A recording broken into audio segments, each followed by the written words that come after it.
That's what I realized in my life. Okay, very long time. So what happens is that if you look at it, see, I am a big believer of Mother Meera, Pondicherry thing. So what she says is that human brain can't think of what it cannot achieve. Human brain can think of only what it can achieve. I think that is what it is. And dreaming is very important.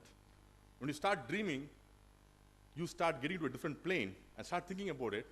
And when you come back to the reality, you will find reality sucks. What the hell are we doing here? So then you start doing something about that and start moving forward. And that is how innovation starts building it. I think dreaming is a very important part of innovation, and I felt that, I mean, I don't feel ashamed to tell you that I dream a lot. I actually was dreaming a lot at that point of time, and I encourage people to dream also. You dream, actually you start going into it. Like, for example, every movie is a dream. Look at Star Trek. 20 years back, 25 years back, 30 years back, when I see Star Trek, oh my God, what is this? Today it's reality. We are there. We are having platoons there in the sky and fighting wars there. So it is about that. And so that is the element which I really felt that we should all be doing, is that thinking, dreaming, and then looking at scientifically proven pieces, putting the dots together to solve a scenario problem. I think that is what innovation happens, and you've been very successful about that. So when you kind these dots together and you succeed, that becomes innovation. If it fails, you become a fool, right? When it's just that flip of the coin. That side is innovation, and this side is foolish. You would have seen this famous byline of Steve Jobs, the greatest innovator of all. What does he say? End of this whole thing? Stay hungry, stay foolish. That's what he says. You be hungry, you will stand foolish. You have to be 9 times foolish to be 1 time innovative. Okay? So you have to be foolish. I think that is the way I think big people have changed life and done it. And I've personally seen myself. Okay? I've seen personally myself. Every point of time, my business changed by innovation. If I have not innovated, I would have stayed at the same place. The first year was about 10 lakh rupees, next year was 1.7 crores, and 5th year I was 12 crore company. Okay? At every point of time, there has been innovation which helped me doing things. I was talked about innovation. The second part of entrepreneurship is, to me, is managing risk. Okay? When I started my business and it became 100 people and so on, all this stuff, I started getting sleepless nights. I was sleeping well before. At 5th year of my business, I was not sleeping. Okay, I don't sleep because I am passionate about something, that's fine. But I'm not sleeping because something is worrying me always. Then it was a big pain for me, almost for a year. I was going through this pain for a very long time. Then once I was in Singapore, I was listening to one of the speakers in a technology conference. End of the conference, managing risk, okay, by a para jumper. A person who jumps from the parachute, right? He was talking about risk.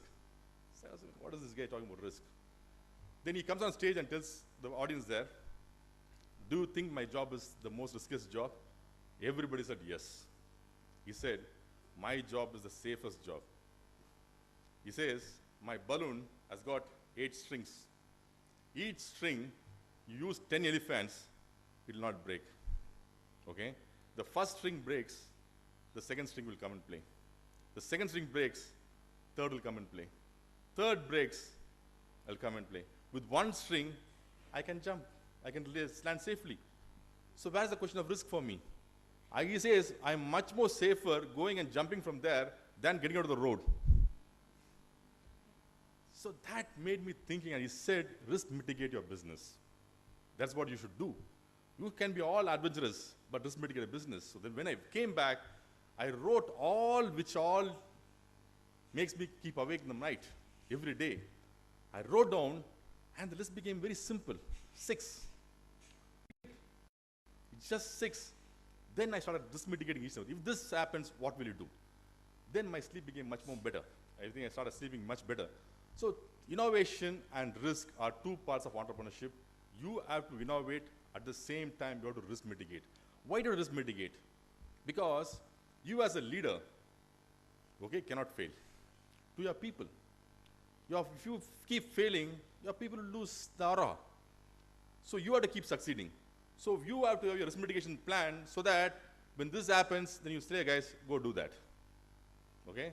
When this happens, then something is coming back and all this stuff. So I think it's very important that as a leader, to sustain our organization, I think risk mitigation is very, very important.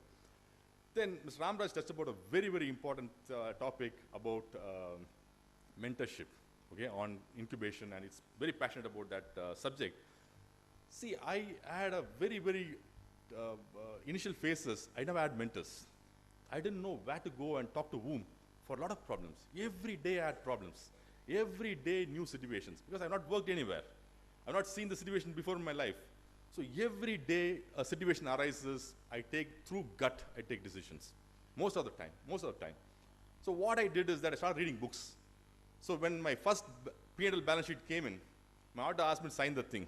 I didn't know what that was, okay? I told him, wait, went to Landmark, profile, your thought process and thing, that till I met him, my company was less than around 40, 30, 20, or sort of process and all this stuff, not big.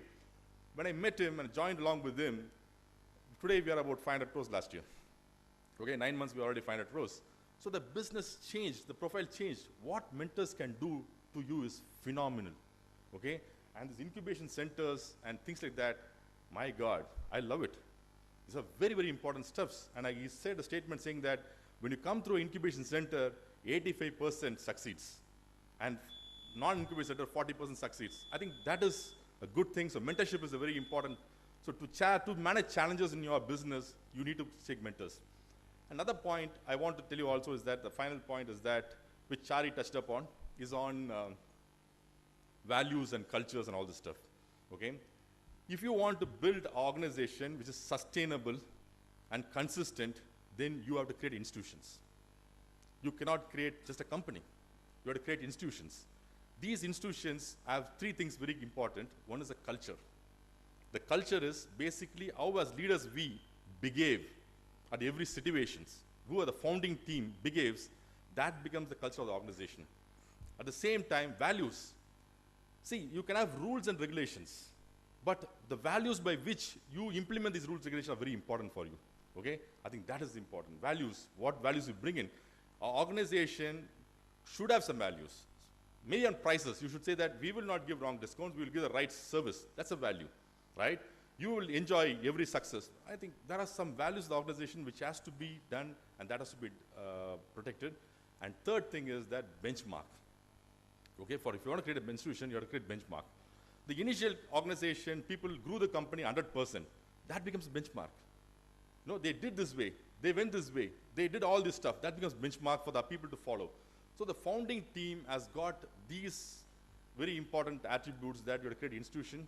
Institution has got three elements to me. One is culture, values, and benchmarks. I think these are things. These are from my learnings. My experience in the last 20 years being an entrepreneur. And I really thank ICT Academy for allowing me to share this experience with you. See, my biggest request to you all is that you create jobs. Don't go for jobs. Okay? It's very important for the country. Okay? Our country's growth is basically creating more jobs. Okay? Request you all to create more jobs. Thank you.